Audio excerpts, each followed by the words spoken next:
नमस्कार। Geography channel में आप सभी का स्वागत है। राजस्थान भूगोल की बात कर रहे थे और राजस्थान भूगोल में सामान्य जानकारी के पॉइंट है वो क्लियर किया जा चुका था। आज राजस्थान के भौतिक प्रदेश की बात करेंगे। भौतिक प्रदेश, फिजिकल रीजन ऑफ राजस्थान। विश्व का कोई भी स्थान देखो, चाहे कोई राज्य उठाकर देखो, चाहे कोई देश देखो, चाहे विश्व में किसी महाद्वीप को देखो, तीन प्रकार की भौतिक स्थलाकृतियां मुख्य रूप से होती है। पर्वत, फिर उसके पश्चात पठार और समतल भाग मैदान। इसके अलावा कोई और भौतिक स्थलाकृति आपको नहीं मिलेगी। पर्वत, पठार और मैदान। मैदान के पश्चात तो हो जाएगा महाद्वीप का भाग, स्थलखंड महाद्वीप का प्रदेश हो गया। और इसके आगे जो आगे का भाग है ये जलीय प्रदेश है। ये आगे का भाग हो गया, ये जलीय प्रदेश है।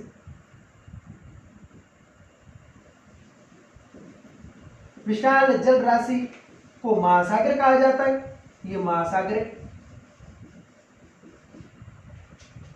विशाल स्थलखंड को महाद्वीप कहा जाता है। किसी भी भौतिक प्रदेश में, चाहे राजस्थान को देखो, चाहे इंडिया को देखो, तीन प्रकार की स्थलाकृति मुख्य रूप से होगी। पर्वत, पठार और मैदान। महाद्वीप और महासागर जो आप देख रहे हो ये प्रथम श्रेणी के उच्चावच है। फर्स्ट पोजीशन रिलीफ, प्रथम श्रेणी के उच्चावच है। अब ये प्रथम श्रेणी के उच्चावच क्या है? उच्चावच होते क्या है? ऊंचे नीचे भाग है। प्रथम श्रेणी के उच्चावच मतलब पहली नजर में देखने पर स्थल भाग है वो ऊपर है और महासागरीय या जल राशि वो नीचे है। स्थल भाग सामान्यतः ऊंचा भाग है और जल है वो जलीय भाग है वो नीचा है। प्रथम श्रेणी के उच्चावच है। जबकि महाद्वीप पर जो पर्वत है, पठार है और मैदान है यह सेकंड द्वितीय श्रेणी के उच्चावच है। उच्चावच।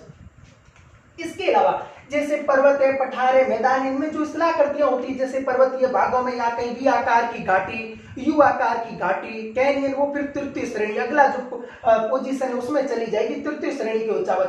पर्वत, पठार और मैदान। पर्वत क्या है? वह उच्च, अच्छा इनकी निर्माण प्रक्रिया देखना।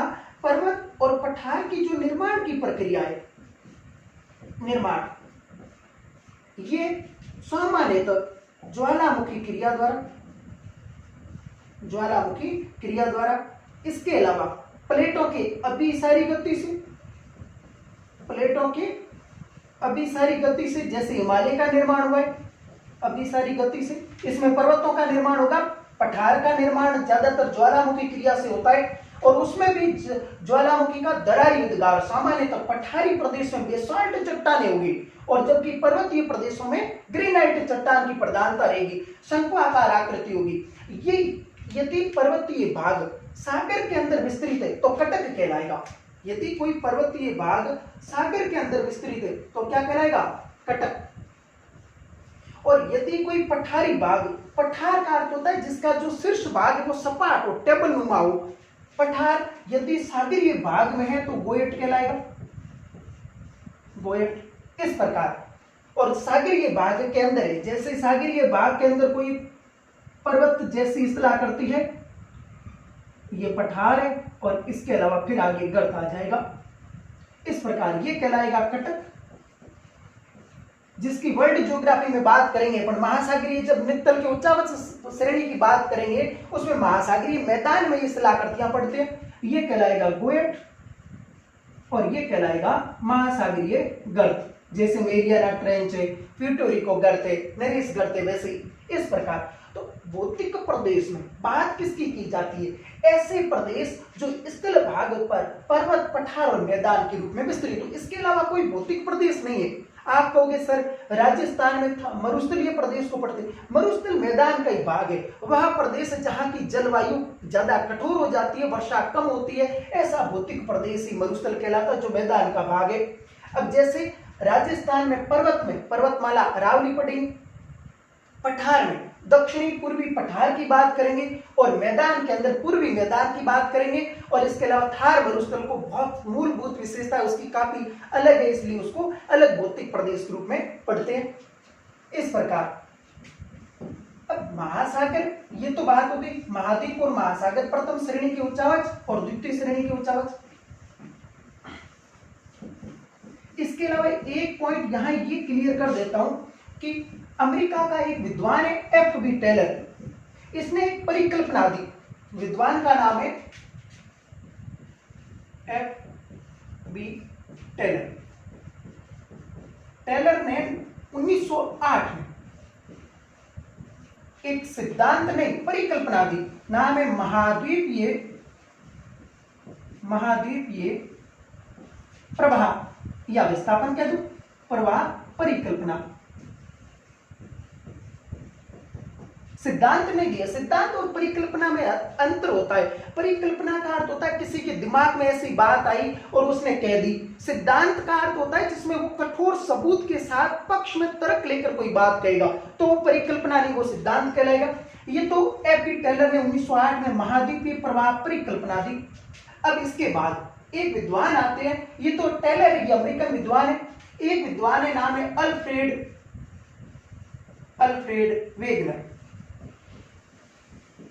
वेगनर, जर्मन विद्वान है। ये कहां के है?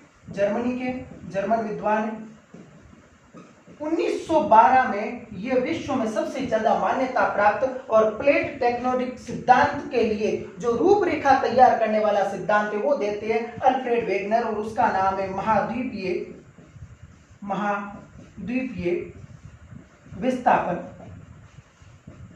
विस्थापन सिद्धांत कॉन्टिनेंट, जो कॉन्टिनेंटल ड्रिफ्ट थ्योरी देता है। ये है हाइपोथेसिस और ये है ड्रिफ्ट थ्योरी सिद्धांत है अल्फ्रेड वेगनर का, जो 1912 में दिया, जर्मन विद्वान है। ये वास्तव में ये है क्या? ये जलवायु भूगोल देता है।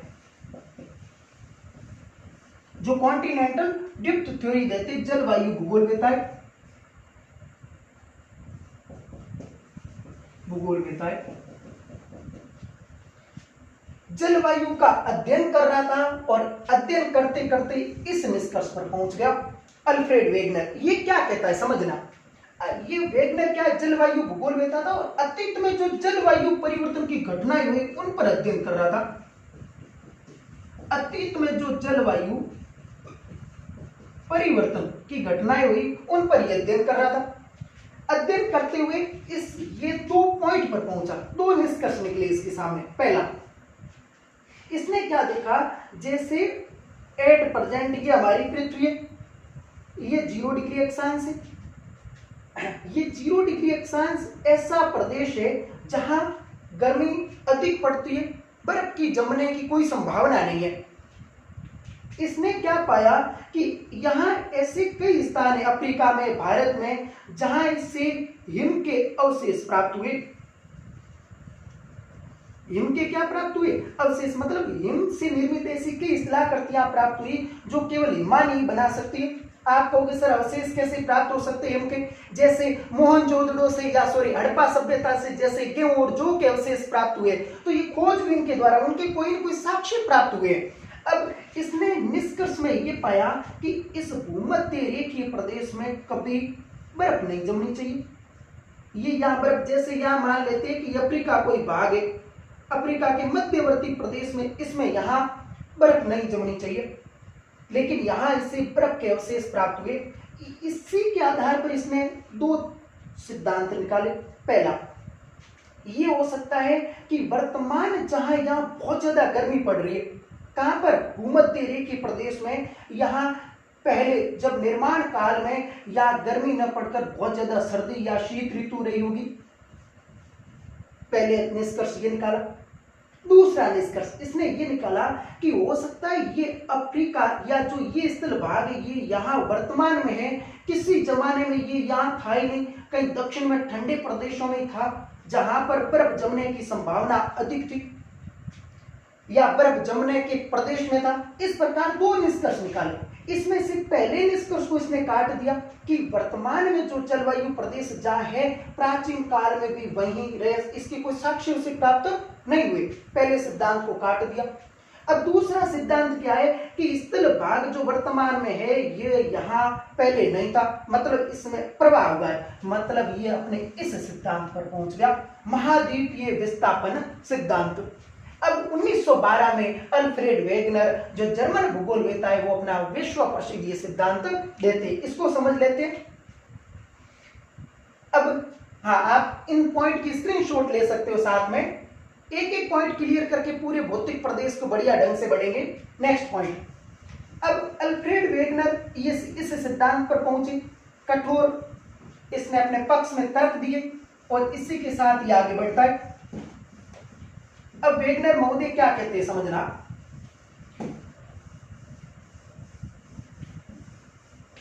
पृथ्वी की उत्पत्ति से लेकर आज तक उसे कई कालक्रम में बांटा गया अध्ययन की दृष्टि से। वेगनर ये कहता है कि एक युग आया, उस युग का नाम है कार्बोनिफेरस युग। कार्बोनिफेरस युग।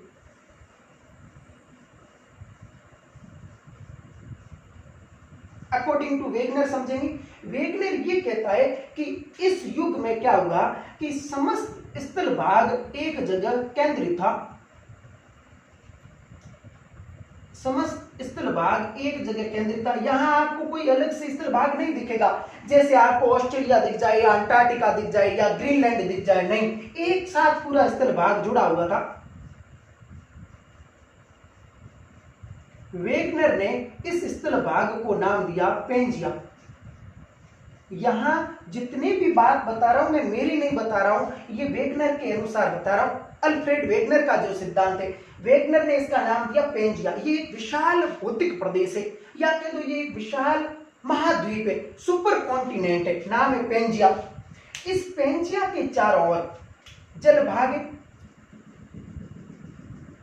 इस पेंजिया के चारों ओर क्या है? जल भाग है।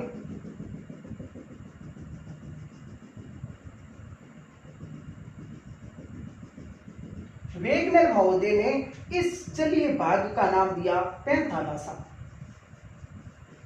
क्या नाम दिया? पेंथालासा। विशाल जो जल राशि है इसका नाम दिया पेंथालासा। अब वर्तमान में पेंथालासा का कोई अवशेष है तो वह अवशेष कौन है वर्तमान में? तो है प्रशांत महासागर। प्रशांत महासागर मूल रूप से यही महासागर था, मतलब पेंथालासा का अवशेष है पेंजिया।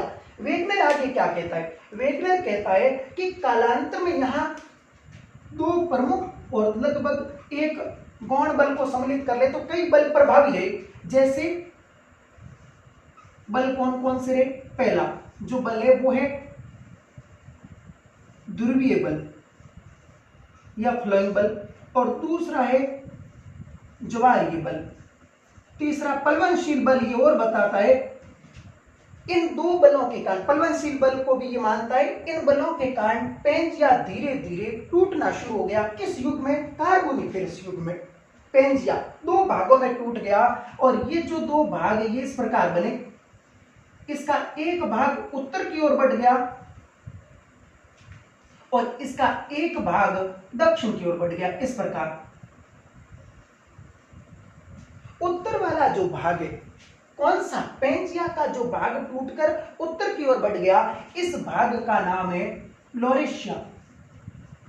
इस भाग का क्या नाम है? लॉरेशिया। या इसी का दूसरा नाम है अंगारालैंड। अंगारालैंड स्थल भाग है ये, मतलब पेंजिया का भाग है लॉरेशिया या अंगारालैंड। और जो दक्षिण में भाग है इस भाग का नाम है गोंडवानालैंड। लैंड यानी भूमि। अब ये जो विशाल जल राशि है ये इनके मध्य स्थापित होगी, ऐसे जैसे हमारी पृथ्वी है। तो उत्तर वाला जो भाग है ये अंगारालैंड या लॉरेशिया है, और जो दक्षिण वाला भाग है ये कौन सा है? गोंडवानालैंड है। इनके बीच में क्या भर गया? जल भर गया, ये इस प्रकार। ये जो जल भरा इसको कहा गया तैतीस सागर। क्या कहा गया? तैतीस सागर। वेगनर ने इसके पक्ष में इतने बेहतरीन तर्क दिए जिससे ये सिद्धांत काफी लंबे समय तक लोगों द्वारा मान्यता प्राप्त रहा। जो प्लेट विवर्तनिक सिद्धांत आया जो 1967 में मैकेंजी और पार्कर के द्वारा दिया गया, उस सिद्धांत में इनमें थोड़ी बहुत कमियां थी, वो दूर करके एक बेहतरीन सिद्धांत निकल कर आया। वर्तमान में सबसे ज्यादा महाद्वीपों की प्रवाह या महाद्वीपों की उत्पत्ति और महासागरों की उत्पत्ति के संदर्भ में प्लेट विवर्तनिक सिद्धांत मान्यता प्राप्त है। लेकिन ये ऐसा सिद्धांत है जिसके लिए उसने पहली रूपरेखा तैयार की। वेगनर के सिद्धांत ने नाम है महाद्वीपीय विस्थापन सिद्धांत। ये जो अंगारा लैंड है और गोंडवाना लैंड है, इनके बीच में जो जल भाग है ये तैतीस सागर है। वर्तमान विश्व में जितने भी भौतिक प्रदेश है वो या तो लोरेशिया के भाग होंगे अर्थात अंगारा लैंड के, या गोंडवाना लैंड के भाग होंगे, या तैतीस सागर के भाग होंगे। आप कई बार पढ़ते हो अरावली पर्वतमाला गोंडवाना लैंड का भाग है। अरावली पर्वतमाला किसका भाग है? गोंडवाना। आप पढ़ते हो विशाल मैदान तैतीस सागर का अवशेष है। ये वो जो पॉइंट है वो यहां से निकल कर आए। अब इसके आगे देखना, इस जो लोरेशिया है ये कालांतर में, अब ये जो सिद्धांत है इसको थोड़ा और आगे समझ लेते हैं कि लोरेशिया कई भागों में टूट गया। अब आगे क्यों कई भागों में टूटा? वेगनर ये कहता है यही बल पुनः प्रभावी है, इस कारण ये। तो वेगनर को पूछा क्या वर्तमान में भी इस प्रकार महाद्वीपों में संचलन हो रहा है? वेगनर कहता है बिल्कुल होता है, लेकिन ये इतना अपनी आयु इतनी कम है या अपन इसको इतना कम देखते हैं। अपने इसकी जो आयु देखी जाती है वो देखी जाती है करोड़ वर्षों में। जैसे ग्रीनलैंड प्रति वर्ष लगभग 2.5 से 5 सेंटीमीटर की दर से दक्षिण की ओर खिसक रहा है प्रति वर्ष, जो कि बहुत कम है। लेकिन करोड़ वर्षों में जब इसको देखा जाएगा तब ये दूरी बहुत ज्यादा हो जाएगी। ये वेगनर कहता है। लोरेशिया या अंगारा लैंड से क्या क्या बना? उत्तरी अमेरिका, उत्तरी अमेरिका, यूरोप, यूरोप, विश्व का सबसे बड़ा द्वीप ग्रीनलैंड जिस पर डेनमार्क का अधिकार है, ग्रीनलैंड। इसके अलावा एशिया, और एशिया में प्रायद्वीपीय भारत को छोड़कर एशिया। गोंडवाना लैंड से क्या क्या बना समझना। प्रायद्वीपीय भारत सबसे इंपॉर्टेंट है अपने टॉपिक, इसलिए इसको प्रथम स्थान दे देते हैं, प्रायद्वीपीय भारत। दूसरा, इसके बाद में ऑस्ट्रेलिया, ऑस्ट्रेलिया। इसके अलावा अफ्रीका, अफ्रीका, अंटार्कटिका, अंटार्कटिका जो विश्व का 5वां बड़ा महाद्वीप है, अंटार्कटिका, मेडागास्कर, ये सारे द्वीप बने जो दक्षिण वाले हैं। प्रायद्वीपीय भारत जब उत्तर में लोरेशिया की ओर बढ़ा तब बीच में तैतीस सागर में हिमालय की उत्पत्ति होगी इयोसीन, मायोसीन और प्लायोसीन काल में। इस प्रकार जो क्रेटिसियस काल तक, सॉरी, जो अपन कह सकते हैं ट्रियासिक काल के भाग है। इस प्रकार अब इसका भी आप स्क्रीनशॉट ले लीजिए, फिर आगे बढ़ते हैं।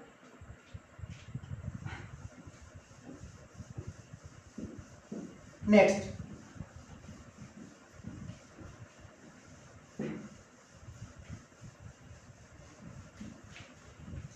राजस्थान को भौतिक दृष्टि से देखते हैं।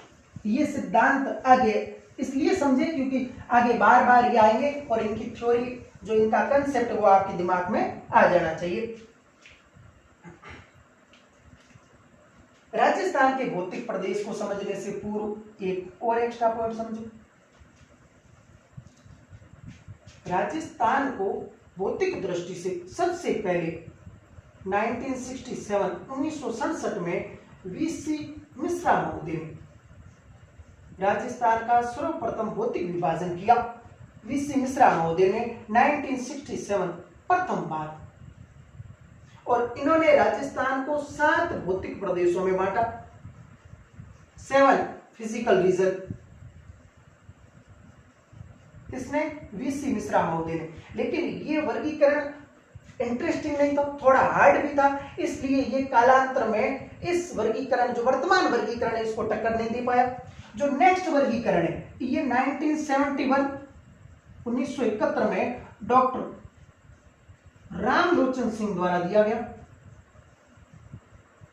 डॉक्टर रामलोचन सिंह द्वारा।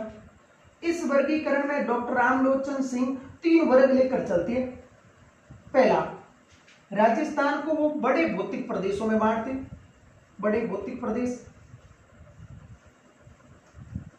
अब स्वाभाविक बात है, नाम है बड़े भौतिक प्रदेश, मतलब संख्या ज्यादा नहीं होगी, संख्या 2, ये संख्या कितनी है 2।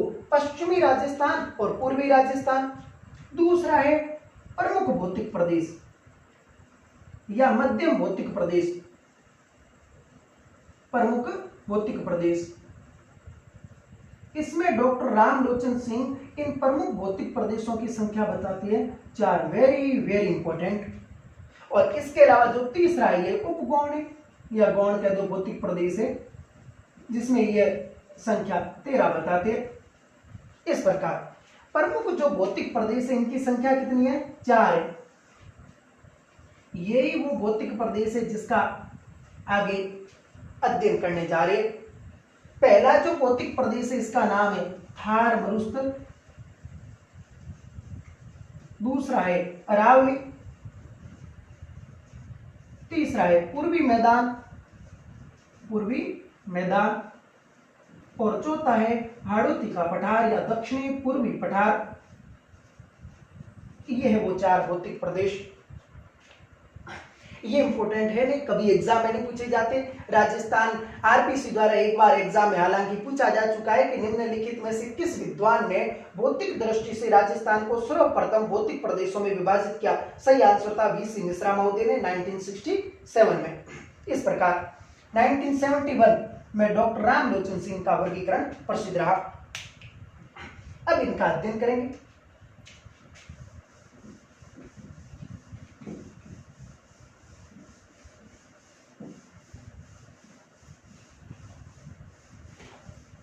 चार जो भौतिक प्रदेश है इनकी मुख्य मुख्य जो विशेषता है, मेन चार्ट है उसको समझते हैं। क्रम संख्या लगा देते।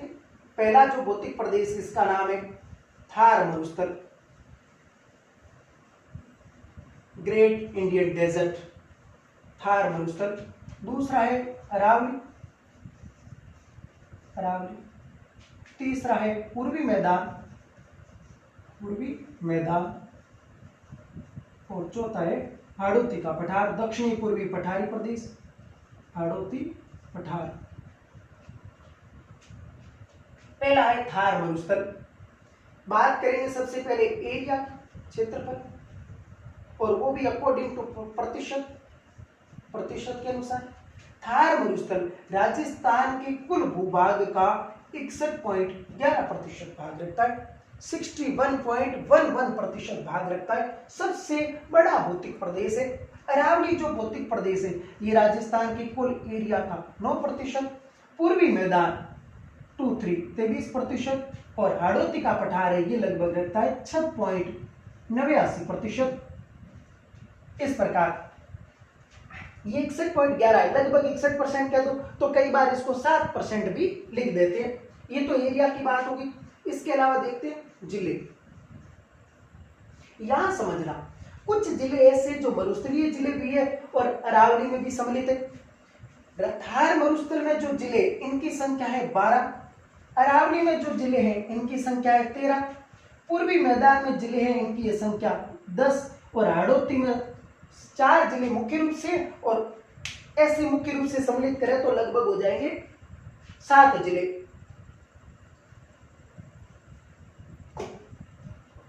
इस प्रकार अब नेक्स्ट जिले के बाद आगे देखते हैं निर्माण काल।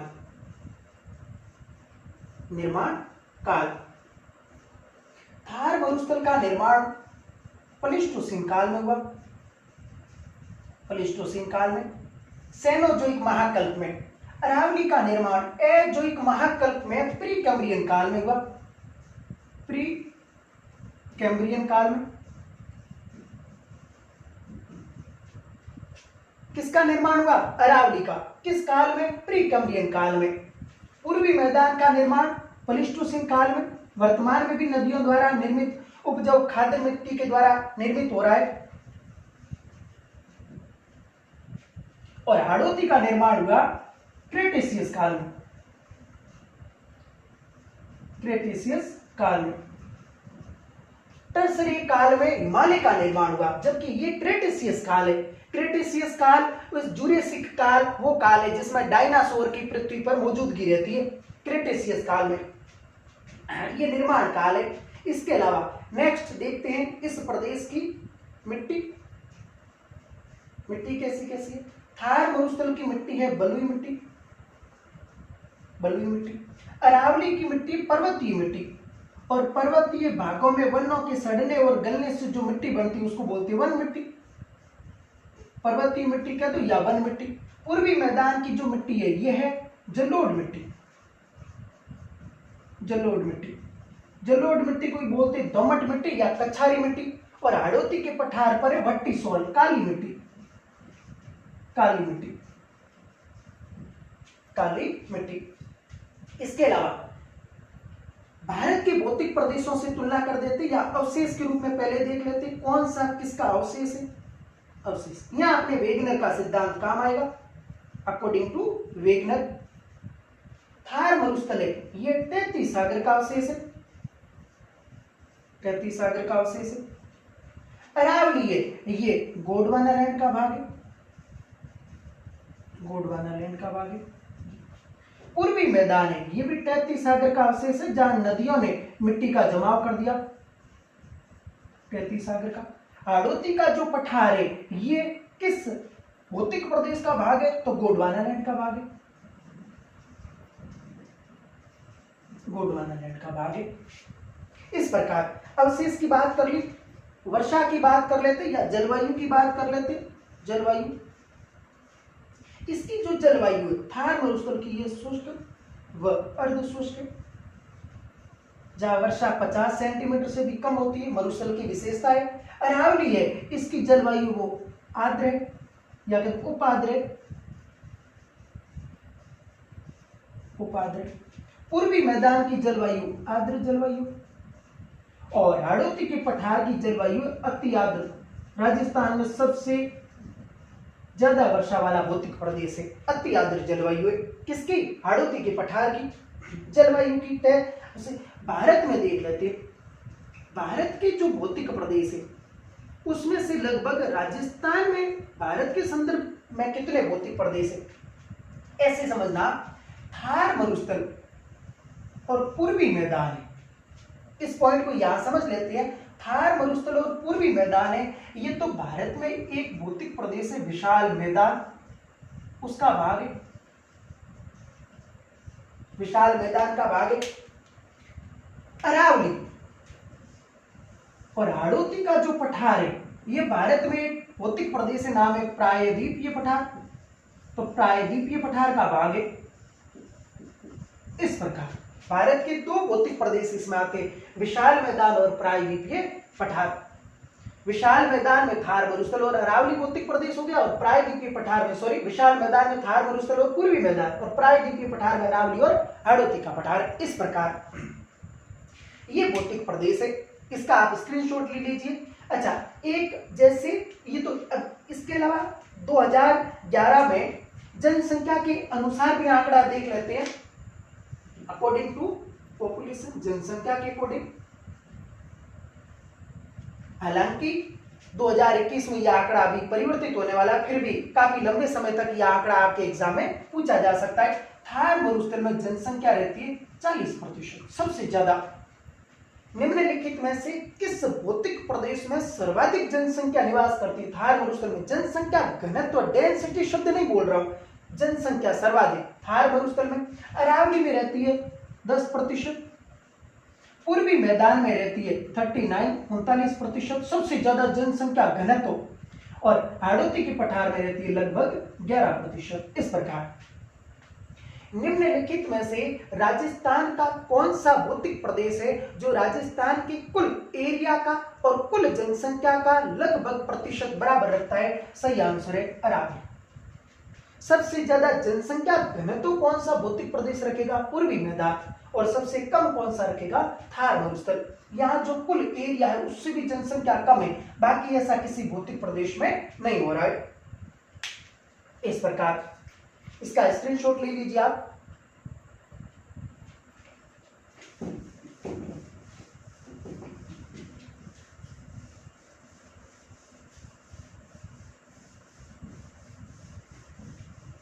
नेक्स्ट पॉइंट की ओर बढ़ते हैं।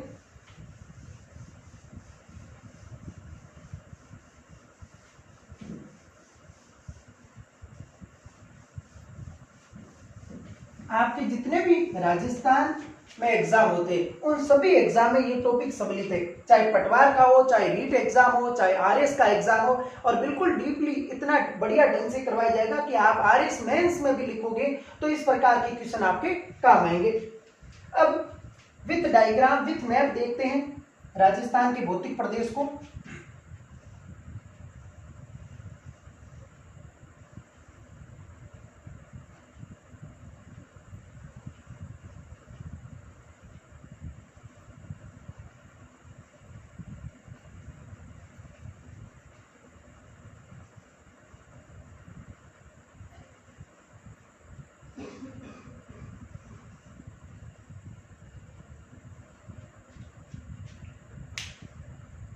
इसमें ये जो पर्वतमाला है, इस पर्वतमाला का नाम है अरावली पर्वतमाला।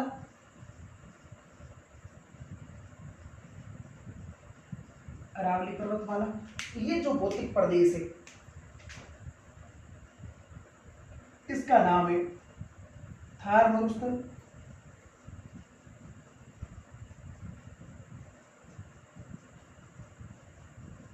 थार मरुस्थल। इस भौतिक प्रदेश का नाम है थार मरुस्थल। ये जो भौतिक प्रदेश है इसका नाम है अरावली। अरावली।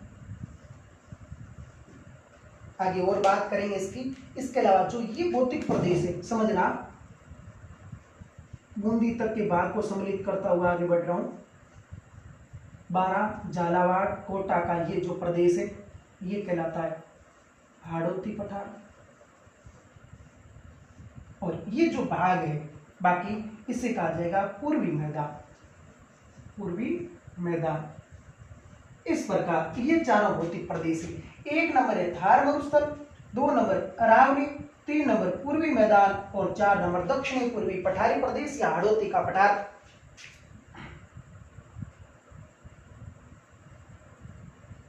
ये पूर्वी मैदान है, अलग से बात की जाएगी, बड़ा भौतिक प्रदेश है। इस प्रकार सबसे ज्यादा जो एग्जामिनर क्वेश्चन पुटअप करता वो करता अरावली भौतिक प्रदेश से, सबसे इंपॉर्टेंट है। और सेकंड रहता थार मरुस्थल। इसके अलावा फिर हाड़ौती का पठार और पूर्वी मैदान का नंबर आता है। सबसे ज्यादा प्रश्न जहां से पूछे जाते हैं वो अरावली भौतिक प्रदेश है। बात करते हैं क्रम वाइज थार मरुस्थल की। सबसे पहले मरुस्थल। मरुस्थल अर्थ। मरुस्थल होता क्या है? जैसे इसमें से ये भौतिक प्रदेश है जिसे अपन मरुस्थल मानकर चल रहे। मरुस्थल है क्या? ऐसा भौतिक प्रदेश। मरुस्थल क्या है? ऐसा भौतिक प्रदेश जहां वर्षा की तुलना में वाष्पीकरण क्या होता है? अधिक होता है। ऐसा भौतिक प्रदेश जहां वर्षा की तुलना में वाष्पीकरण अधिक होता है क्या कहलाएगा? मरुस्थल कहलाएगा। और वर्षा की कमी के कारण ये जो भूभाग है ये बंजर होता है, यानी अनुपजाऊ भाग है। इस अनुपजाऊ भौतिक प्रदेश को क्या कहा जाएगा? मरुस्थल कहा जाएगा। वेरी वेरी इंपॉर्टेंट, मरुस्थल अर्थ। इसके अलावा बात करते हैं विस्तार की। विस्तार की जो ग्रेट इंडियन डेजर्ट, विशाल भारतीय मरुस्थल है, इसका विस्तार कुछ इस प्रकार है। 2 देशों में है। कितने देशों में? 2 देशों में। एक भारत है और दूसरा पाकिस्तान है। भारत में अधिकांश इसका विस्तार भारत में है और दूसरा अपना उत्तरी पश्चिमी पड़ोसी देश है पाकिस्तान, उसमें है। कुल जो ग्रेट इंडियन डेजर्ट है इसका 85% भाग भारत में है और लगभग 15% भाग पाकिस्तान में है। पाकिस्तान में से जहां चेलिस्तान के नाम से जाना जाता है, पाकिस्तान में ये कहलाता है चेलिस्तान। अब भारत में जो जो 85% है ये भारत में एक राज्य में विस्तृत नहीं है, केवल कि राजस्थान में नहीं, ये भारत में 4 राज्यों में विस्तृत है। उन 4 राज्यों में पहला जो सबसे इंपॉर्टेंट है उसका नाम है राजस्थान। सर्वाधिक विस्तार इसका इसी राज्य में है। 1 नंबर कौन सा है? राजस्थान, ये नंबर लगा देता हूं। फिर उसके अलावा 2 नंबर है, नेक्स्ट है गुजरात, सफेद मरुस्थल कच्छ का रण का जो भाग है। 3 नंबर फिर उसके आ जाएगा, नेक्स्ट आ जाएगा पंजाब, और फिर लास्ट 4 नंबर हो जाएगा हरियाणा। भारत के निम्नलिखित में से किन किन राज्यों में मरुस्थल का विस्तार है? राजस्थान, गुजरात, पंजाब और हरियाणा। क्रम भी ये रहेगा। अकॉर्डिंग यदि परसेंट देखा जाए तो ये लगभग 58% है, ये 13% है, ये लगभग 8% है और ये लगभग 6% है। ये कुल मरुस्थल का है। इसको काउंट करोगे तो 85 होगा। ये कुल थार मरुस्थल का 85% है। भारत में है उसका 58, 13, 8 और 6 इस प्रकार। राजस्थान में, राजस्थान का जो कुल भौतिक प्रदेश है, मतलब ऐसे समझो ये राजस्थान है और इसमें थार मरुस्थल कितने प्रतिशत है? 61.11%। कुल थार मरुस्थल में से राजस्थान में कितना है?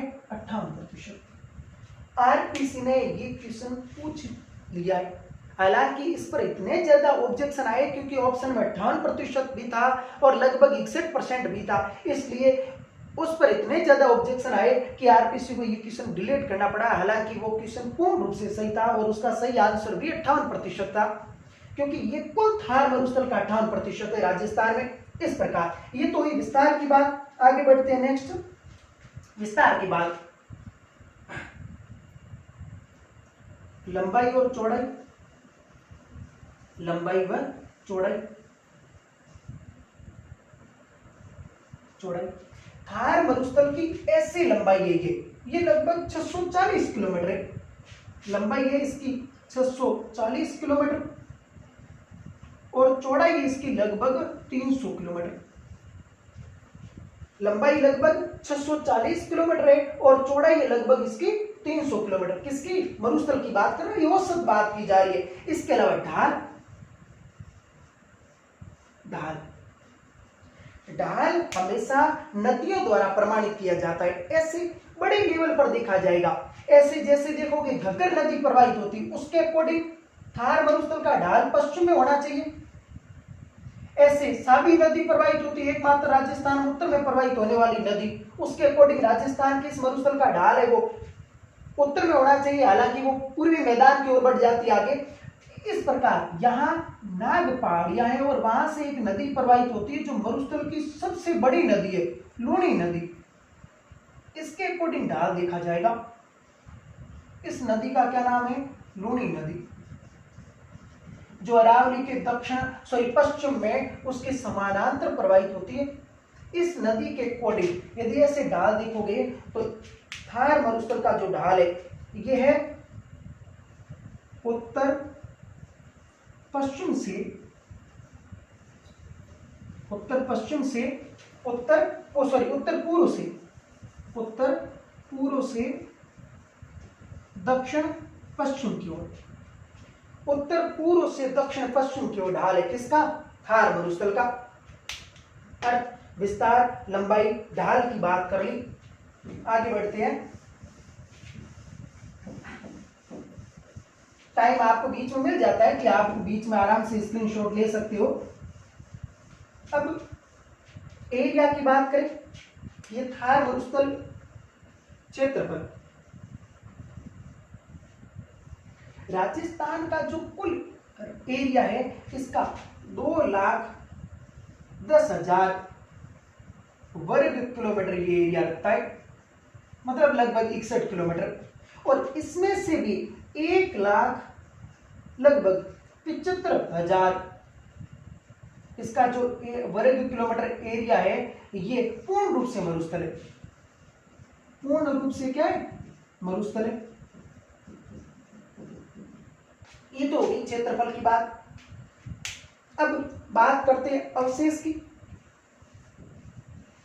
अवशेष, थार मरुस्थल के अवशेष की बात करते हैं। थार मरुस्थल किसका अवशेष है? तैतीस सागर का। किसका अवशेष है? तैतीस सागर का है।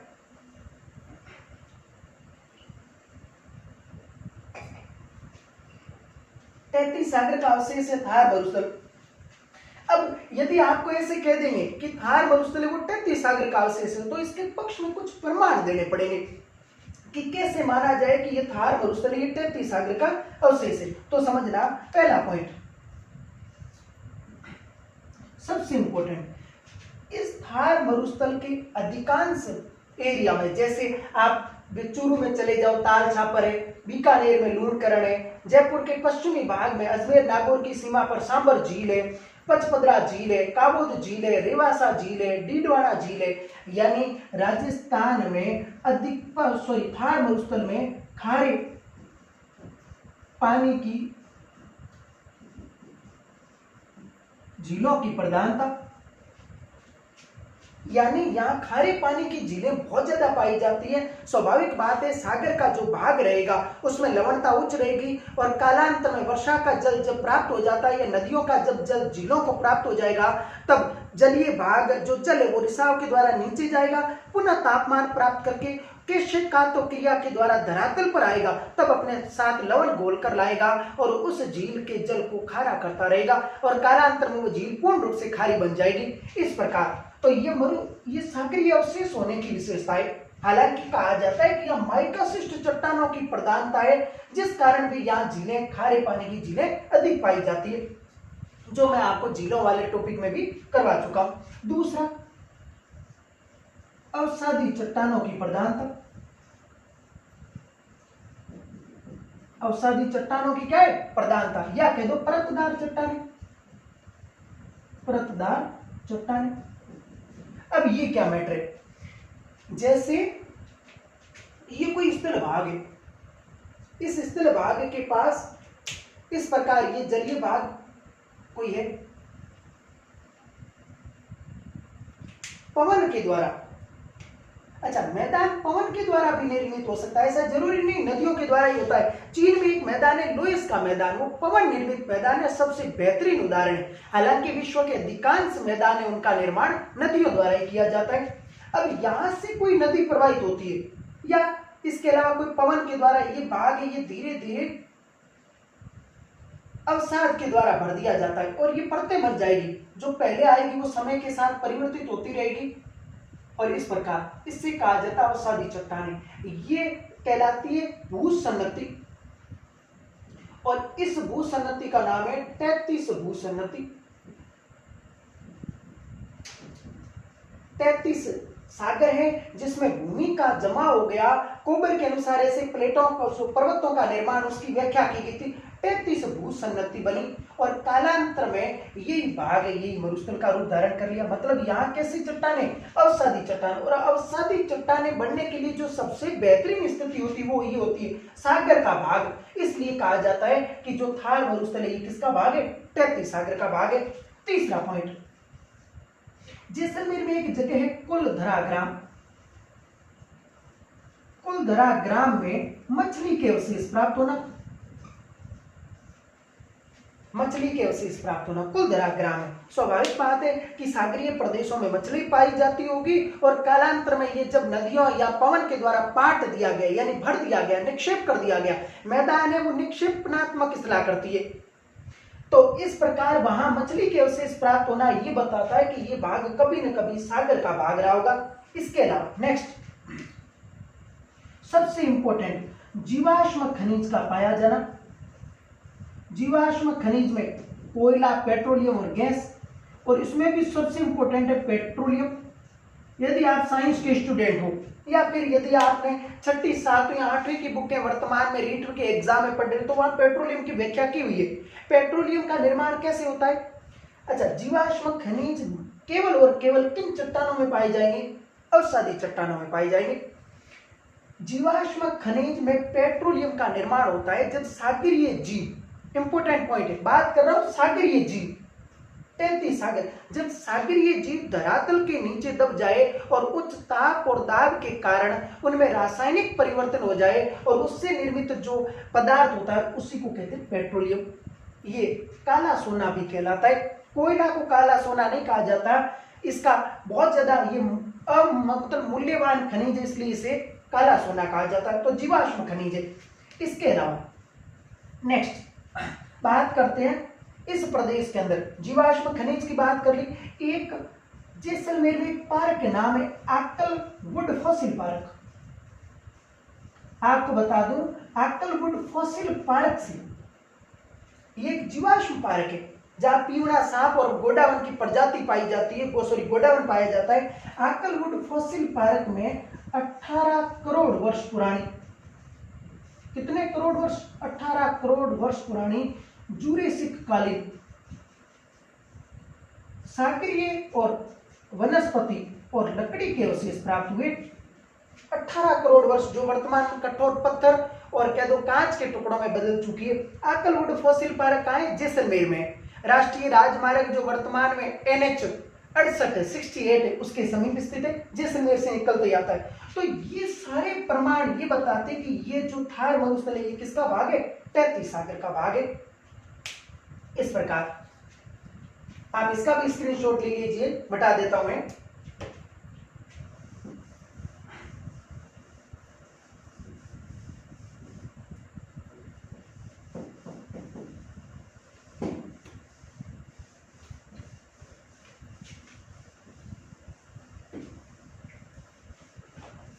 नेक्स्ट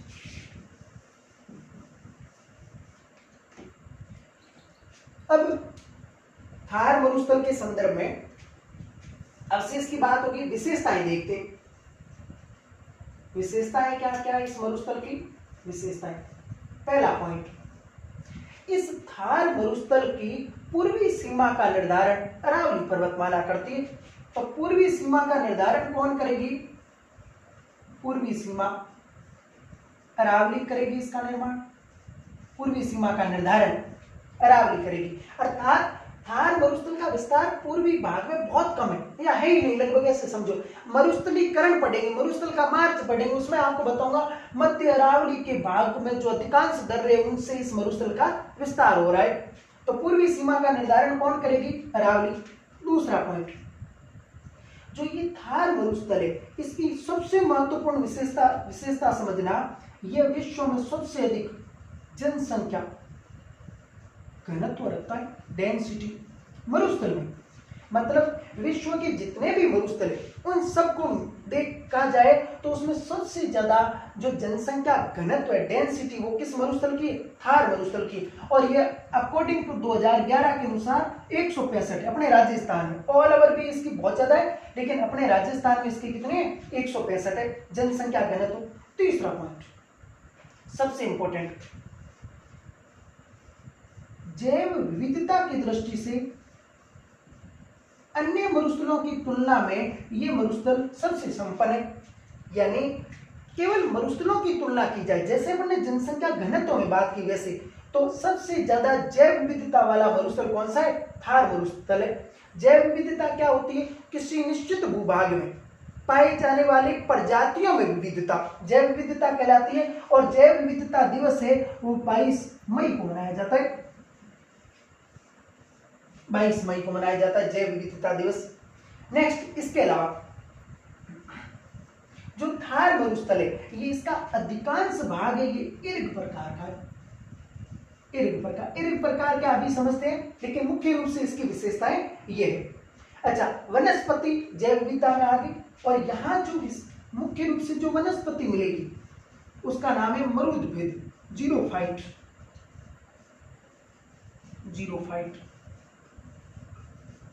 जैसे RS के एग्जाम में इस प्रकार के क्वेश्चन पूछे जा सकते हैं। 2 नंबर के मैं पूछ ले, वो 2 नंबर का है, केवल उसने ये लिखकर छोड़ दिया मरुदभिद या जीरोफाइट।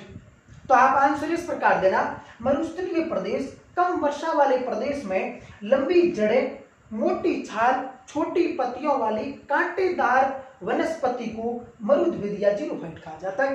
बिल्कुल आपके लगभग 20-25 शब्दों में यह आंसर तैयार हो गया। इर्ग क्या होता है? मरुस्थल संरचना के आधार पर या बनावट के आधार पर 3 प्रकार का होता है, जिसमें रेतीला मरुस्थल ईर्ग कहलाता है। जैव विविधता, निश्चित भूभाग में पाई जाने वाली जीवों की प्रजातियों की विविधता को जैव विविधता कहा जाता है। मरुस्थल के संदर्भ में हर प्रदेश में सबसे ज्यादा, जैसे धरातल पर जो उच्च जैव विविधता होती है वो होती भूमध्य रेखीय उष्ण कटिबंधीय सदाबहार वनों की, और सागरीय प्रदेशों में देखा जाए तो प्रवाल प्रदेशों की जैव विविधता उच्च होती है। इस प्रकार ये विशेषता की बात होगी। नेक्स्ट आगे बढ़े।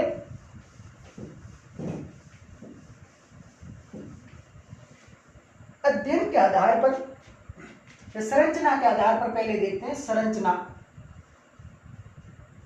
या बनावट के आधार पर मरुस्थल को 3 भागों में बांटा गया।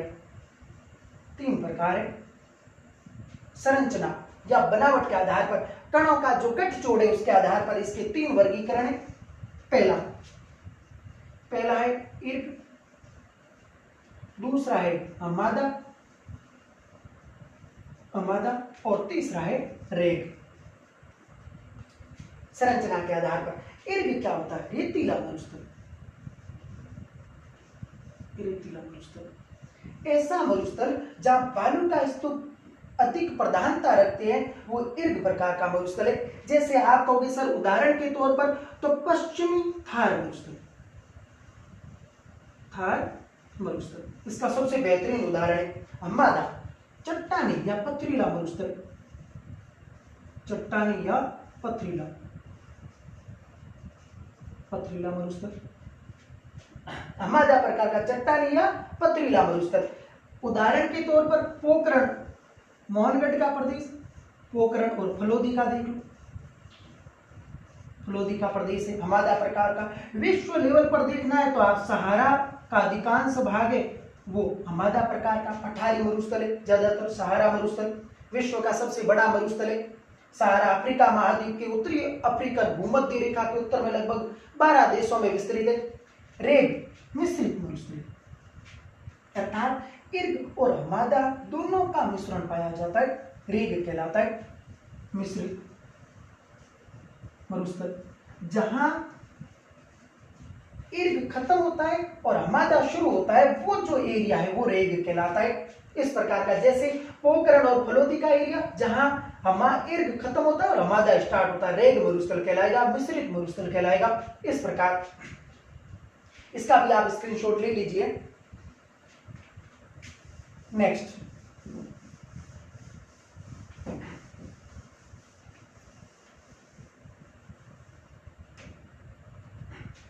जो थार मरुस्थल है,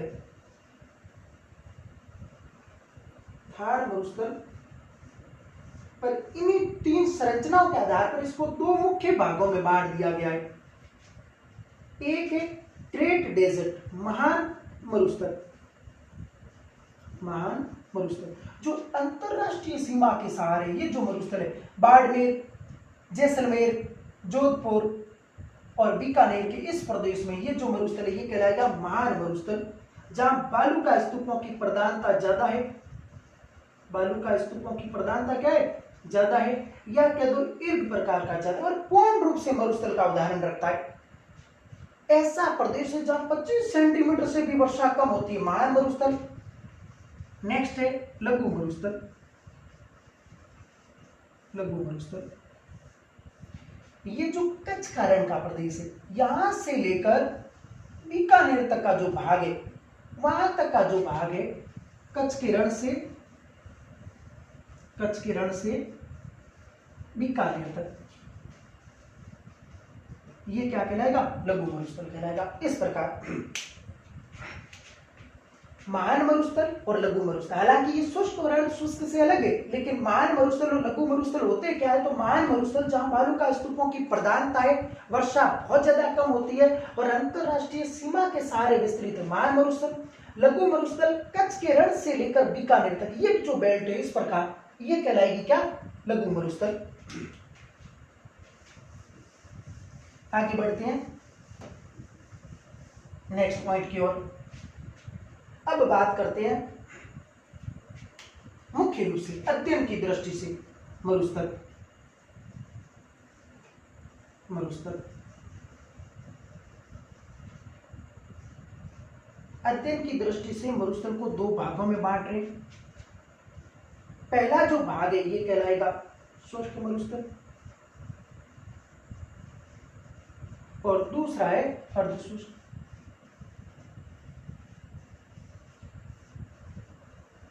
इनका निर्धारण कैसे किया गया? तो निर्धारण के लिए यहां शब्द आ रहे शुष्क और यहां अर्धशुष्क। एक विद्वान है, उस विद्वान का नाम है कोपेन।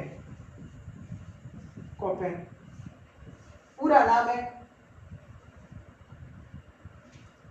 वल्लामीडिर D Koppen. ये जर्मनी का विद्वान है और इसने 1936 में अपना विश्व प्रसिद्ध जलवायु वर्गीकरण दिया।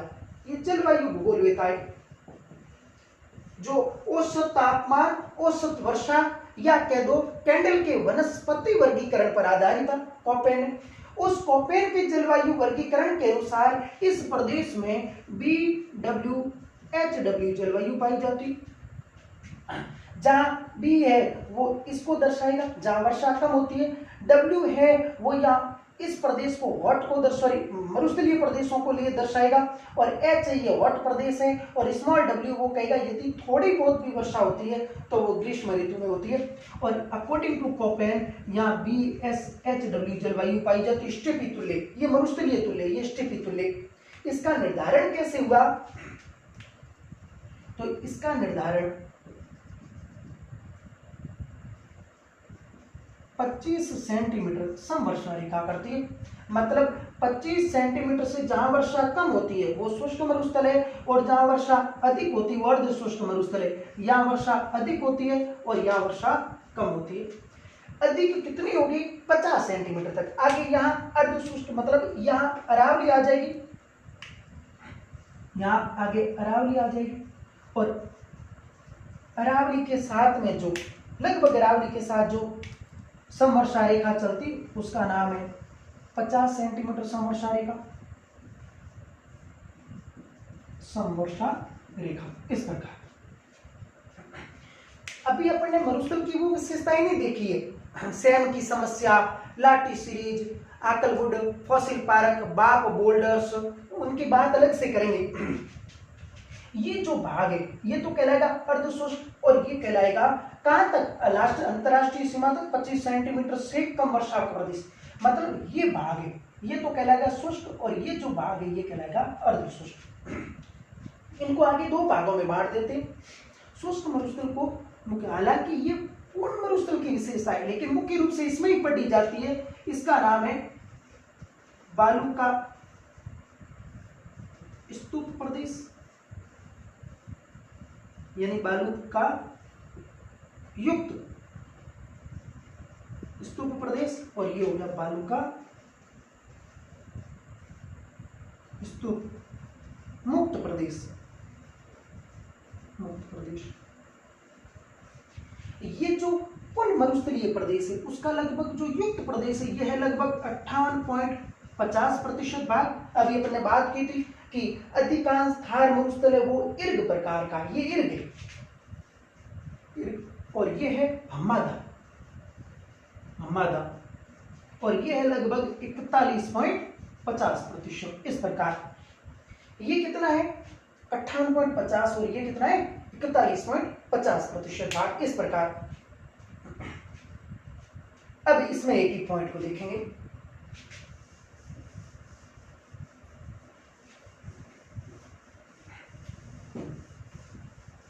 विशेषताएं खूब है, यहीं से इस प्रकार पढ़ोगे तभी प्रश्न सही होंगे और डीपली प्रश्न पूछे जाते हैं। कंसेप्ट के साथ समझो। बालू का स्तूप, सबसे पहले देखते हैं बालू का स्तूप होता क्या है। तो पवन द्वारा, अच्छा मरुस्थलीय प्रदेश में सबसे ज्यादा बाह्य कारक प्रभावी कौन होगा? प्रभावी बाह्य कारक नदियां तो हो नहीं सकती, हिमालय यहाँ मरुस्थलीय प्रदेश में यहाँ है नहीं। नदियां इसलिए नहीं हो सकती क्योंकि मरुस्थलीय प्रदेश की विशेषता ये है कि जहां ऐसा भौतिक प्रदेश जहां वर्षा कम हो, यदि वर्षा ज्यादा होती तो नदियां निकलती, तो ये हो सकता है बंजर भूभाग होता ही नहीं। प्रभावी प्रदेश जो इसमें बाह्य कारक होगा वो होगा पवन। पवन क्या करती है? मरुस्थलीय प्रदेश में तीन प्रकार की प्रक्रियाएं होती है, समझना। अपर्दन, अपक्षय और निक्षेप या निक्षेपण। इसमें क्या होता है इन तीनों प्रकार की प्रक्रिया में? जैसे सबसे पहले होता है अपक्षय, इनको क्रम वाइज लिख देता हूं। जैसे अपक्षय,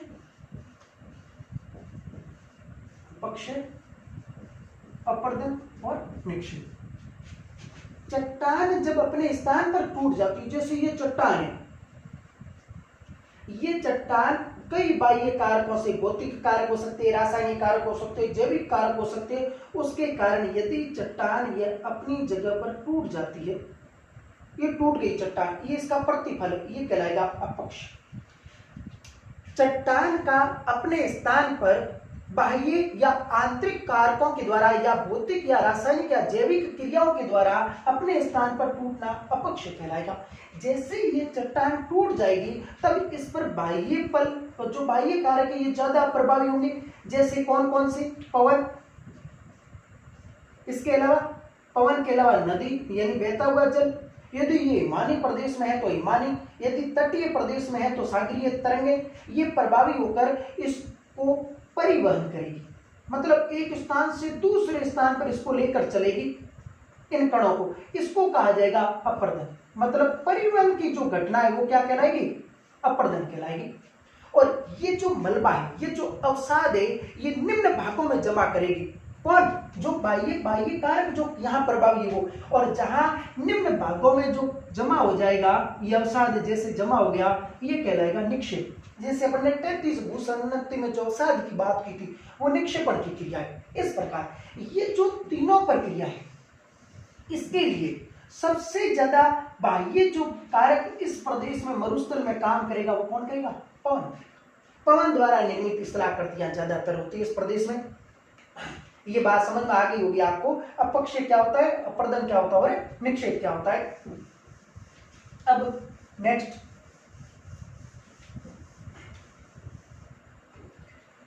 पवन द्वारा जो निर्मित स्थलाकृतियां, उसमें बालू का स्तूपों में बात करते हैं। बालू का स्तूप होते क्या है?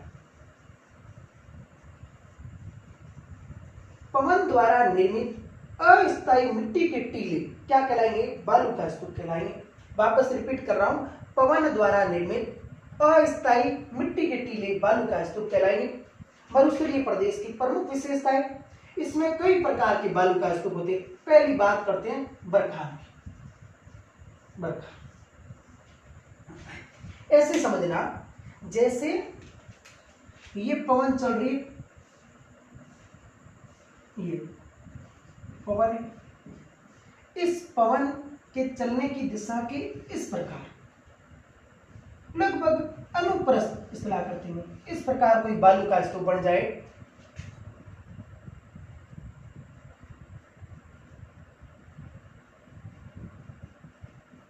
इससे ही कहा जाएगा बरखा। जो पवन के लगभग समकोण पर बन रहा है, अर्धचंद्राकार है। इसकी सबसे इंपॉर्टेंट विशेषता क्या है कि यह अर्धचंद्राकार है। अर्धचंद्राकार बालू का स्तूप है। राजस्थान में यह बालू का स्तूप शेखावटी प्रदेश में सर्वाधिक पाया जाता है। इसकी विशेषताएं देखो। पहला पॉइंट सबसे इंपॉर्टेंट, सर्वाधिक गतिशील है। सर्वाधिक क्या है? गतिशील है। सर्वाधिक गतिशील है, इंपॉर्टेंट पॉइंट है, सर्वाधिक गतिशील है। इस पर वनस्पति बिल्कुल नहीं होती, वनस्पति भी नहीं।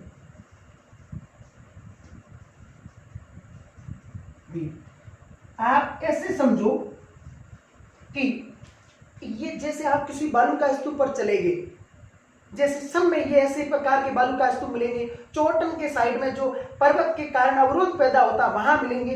इस प्रकार के बालू का स्तूपों पर वनस्पति बिल्कुल नहीं होती, इसलिए ये पवन के साथ सर्वाधिक गति करती है, सर्वाधिक गतिशील है। जब सर्वाधिक गतिशील है अर्थात ये मरुस्थल विस्तार के लिए सर्वाधिक उत्तरदायी है।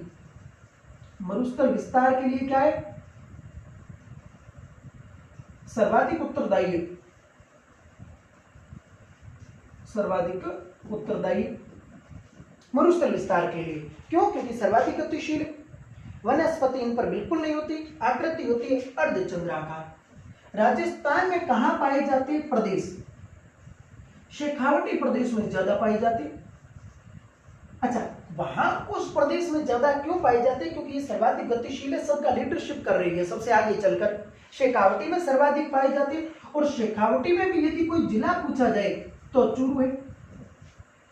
चूरू है। यहाँ फर्स्ट ग्रेड एग्जाम में जो पिछली भर्ती थी उसमें एग्जाम में ये क्वेश्चन यहाँ इस प्रकार बना कि निम्नलिखित में से किस स्थान पर बरखान बालू के स्तूप नहीं पाई जाती? तो समझना, चूरू में एक जगह है भालेरी, यहाँ ये बरखान बालू का स्तूप पाई जाती, ये चूरू में है। इसके अलावा लूणकरणसर, आपने खूब नाम सुना होगा लूणकरणसर, ये कहां पर है? बीकानेर में है। यहां ये बालू का स्तूप पाए जाते हैं। इसके अलावा करणी माता का मंदिर जहां है देशनोक, देशनोक में भी ये बालू का स्तूप पाए जाते हैं। इसके अलावा रावतसर, रावतसर, ये रावतसर हनुमानगढ़ में, हनुमानगढ़, ये रावतसर हनुमानगढ़ में है। और सेम की समस्या जब पढ़ेंगे तब इसकी बात करेंगे, क्योंकि ये सर्वाधिक प्रभावित है, रावतसर हनुमानगढ़। इसके अलावा ओसिया, ओसिया जोधपुर, जोधपुर, सूरतगढ़, सूरतगढ़, सूरतगढ़ कहाँ है? श्री गंगानगर में, श्री गंगानगर में, घग्गर नदी के तट पर है सूरतगढ़ और अनूपगढ़। सूरतगढ़, और सूरतगढ़ में आपको बताया होगा यदि आपने लाइव क्लास का पिछला वीडियो देखा हो तो सूरतगढ़ से ही 19 फरवरी 2015 को माननीय प्रधानमंत्री ने मृदा स्वास्थ्य कार्ड योजना की शुरुआत की थी। सूरतगढ़, सूरतगढ़ कहाँ है? श्री गंगानगर में। इसके अलावा बालोतरा, बालोतरा, बालोतरा का जो पश्चिमी भाग है वहां बालोतरा में, बालोतरा कहाँ है? बाड़मेर में।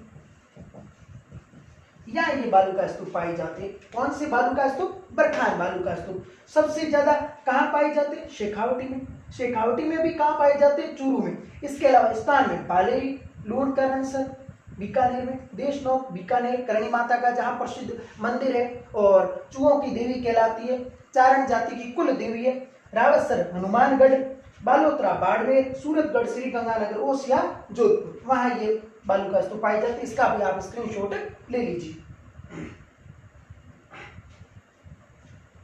आगे बढ़ते हैं।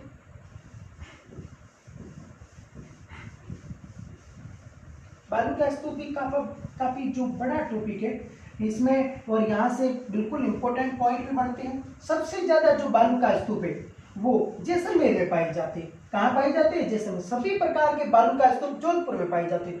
सबसे ज्यादा स्वाभाविक बात है जैसलमेर है वो पूर्ण रूप से मरुस्थलीय जिला है। वेरी वेरी इंपॉर्टेंट, पूर्ण रूप से मरुस्थलीय जिला है जैसलमेर। और सर्वाधिक बालू का स्तूप कहाँ पाए जाते हैं? जैसलमेर में। 38,401 वर्ग किलोमीटर का एरिया है। सभी पर कोई भी बालू का स्तूप आप देखना, इन बरखान को छोड़ दो बाकी ज्यादातर सबसे ज्यादा भी जैसलमेर में है। सभी प्रकार के बालू का स्तूप कहाँ पाए जाएंगे? जोधपुर में। बात करते हैं नेक्स्ट, सीप बालू का स्तूप।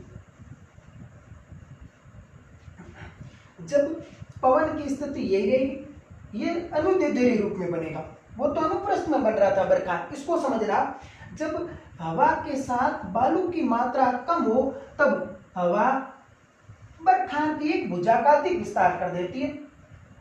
इस प्रकार एक भुजा हवा के साथ आगे बढ़ गई जबकि बाकी बालू का स्तूप का विस्तार नहीं हुआ। इस प्रकार का बालू का स्तूप कहलाएगा सीप। और ये जिस रूप में बनेगा वो होगा अनुदैर्ध्य, मतलब हवा के साथ बनेगा। ये अनुदैर्ध्य हवा के क्या बनेगा? साथ बनेगा। ऐसे इस प्रकार का बालू का स्तूप क्या कहलाएगा? सीप कहलाएगा। ये पवन निर्मित निक्षेपणात्मक स्थलाकृतियों में शुमार है। आगे बढ़े। सीप के बाद नेक्स्ट है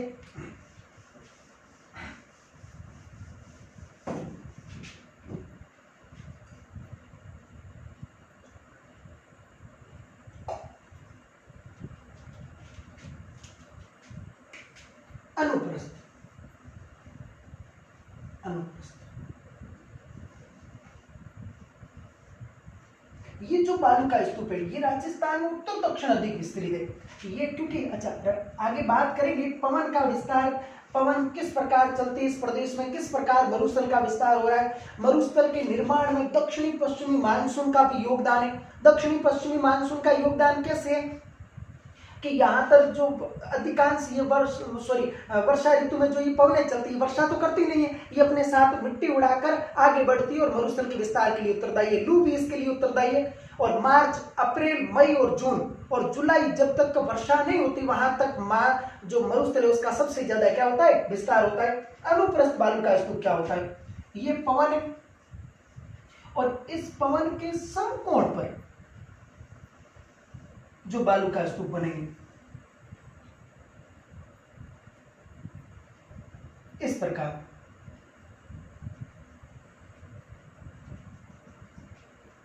सबसे इंपॉर्टेंट पॉइंट कैसे बनेंगे, समकोण पर बनेंगे। अब के 90 डिग्री पर जो बालू का स्तूप बनेंगे अनुप्रस्थ करेंगे। पश्चिमी मान मरुस्थल में सबसे ज्यादा पाए जाते हैं अनुप्रस्थ बालू का स्तूप है। ये जोधपुर, बाड़मेर और जैसलमेर में अधिक पाई जाती है।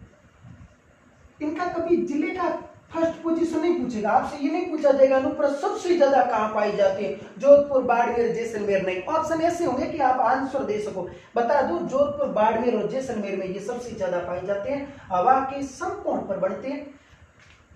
बरखान से जो बरखान है वो तो अत्यधिक गतिशील है, उसमें क्या है जैसे अर्ध चंद्राकार बालू का स्तूप, हवा दबाव देती है, आग पीछे वाली मिट्टी आगे गिरवा खाकर गिरती रहती है। मारवाड़ी भाषा में शब्द गिरवा, गिरवा का अर्थ जहां हवा का वेग कम हो जाए और हवा के साथ जो मिट्टी उड़कर जा रही है वो कुछ वहां उस स्थान पर गिर जाए या जमा हो जाए, वो गिरवा प्रदेश कहलाता है। वो गिरवा पहाड़ियां नहीं जो दक्षिणी अरावली में विस्तृत है उदयपुर के चारों ओर, जिनके मध्य महाराणा उदय सिंह ने 1559 में उदयपुर नगर की स्थापना की, वो गिरवा अलग है, ये शब्द अलग है, स्थानीय भाषा का शब्द है, आपको समझाने के लिए बताया। तो इस प्रकार जो बालू का स्तूप बनते हैं वो क्या कहलाते हैं, अनुप्रस्थ कहलाते हैं।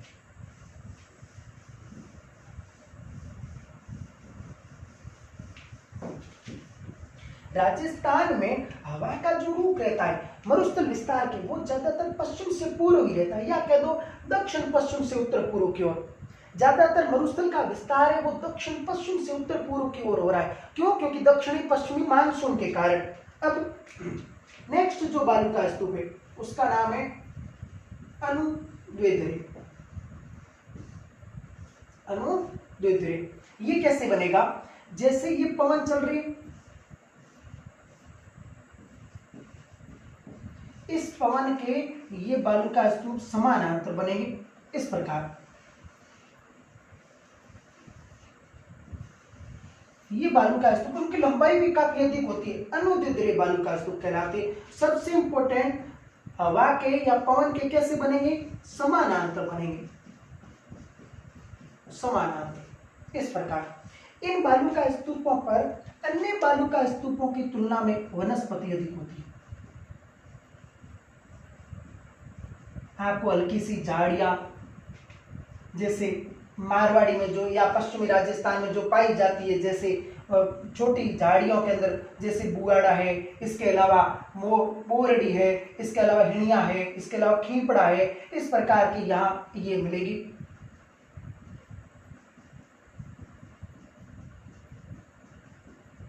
अच्छा, इसके अलावा ये सबसे कम गतिशील है क्योंकि एक तो वनस्पति ज्यादा है और एक हवा के समानांतर बने हुए, हवा का दबाव कम लगता है, इसलिए इनके मध्य जो ये मार्ग है, जो स्थान है, ये पहले परिवहन के रूप में बहुत ज्यादा उपयोग किया जाता था। जब ऊंट गाड़ी और बैलगाड़ी का अधिक उपयोग होता था तब ये परिवहन के रूप में उपयोग किया जाता था। सहारा से एक शब्द यहाँ पहुंचता है, उसका नाम है गांसी या कारवा। गांसी या कारवा क्या है, तो मरुस्थलीय प्रदेशों में अनुद्वेधरे बालू का स्तूपों के मध्य परिवहन प्रदेश को गांसी या कारवा के नाम से जाना जाता है। Very very important. अच्छा, सबसे कम गतिशील कारण क्या है, वनस्पति पाई जाती, वनस्पति अन्य बालू का स्तूपों की तुलना में अधिक होगी। सबसे कम गतिशील, गतिशील इसलिए लंबाई ज्यादा धारण करते हैं। सबसे कम क्या है? गतिशील। कम गतिशील क्यों है? क्योंकि हवा के समानांतर बने हुए, हवा का दबाव इन पर जो मूल भाग है वो एक बार जमा हो जाने के बाद इस पर दबाव कम होता है और ये इसके पास और मिट्टी जमा होती रहती है, आगे लंबाई इनकी बहुत ज्यादा होती है।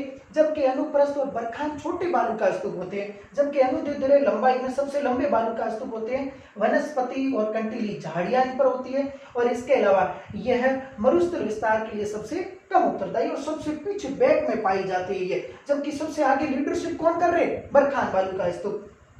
इस प्रकार सबसे ज्यादा कहां पाए जाते हैं? जैसलमेर, जैसलमेर।